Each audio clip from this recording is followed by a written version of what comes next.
Dinas Pertanian dan Pangan Kudus sebut stok gabah yang melimpah serta kualitas gabah yang menurun akibat banjir menjadi penyebab utama harga gabah di Kudus anjlok.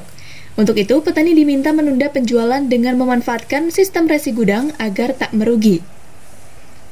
Dari data Dinas Pertanian dan Pangan Kudus, potensi panen raya di Kudus, Jawa Tengah mulai Maret hingga April mendatang sebanyak 9.700 hektar. Sementara untuk harga gabah saat ini berada di kisaran 3.500 per kilo untuk panen manual dan 4.700 per kilo untuk panen dengan alat kombi.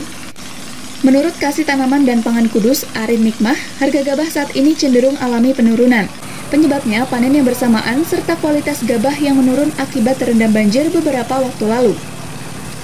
Agar tak merugikan petani, pihaknya meminta agar petani di Kudus tidak bergantung pada tengkulak dan menunda penjualan gabah dengan memanfaatkan sistem resi gudang yang berada di Cekulo serta Undaan Kudus. Meski sistem resi gudang telah disediakan, diakui Arin untuk mengubah pola pikir petani saat ini dalam memanfaatkan sistem resi gudang cukup sulit. Sebab petani ingin segera mendapatkan hasil penjualan untuk kembali mengolah lahannya. Untuk itu, kini pihaknya tengah berkoordinasi dengan pihak terkait untuk mengoptimalkan sistem resi gudang yang ada. Jadi memang secara sosial ke petani, pada saat mereka panen, memang mereka pengennya langsung terima uang tunai.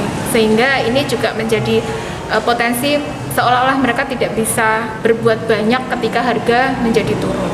Seandainya memang kita mulai pelan-pelan penggunaan resi gudang atau mungkin pemanfaatan dari bantuan-bantuan pasca panen, mungkin dengan penggilingan, dryer, nah ini bisa dioptimalkan untuk paling tidak menampung sementara hasil panen mereka sembari saat harga kembali menjadi stabil. Nah ini masih menjadi tugas kami, PR besar yang memang belum terselesaikan, karena ini hanya sebagai salah satu langkah bisa menekan petani tidak terima pasrah saja pada saat musim panen, harga terus rendah.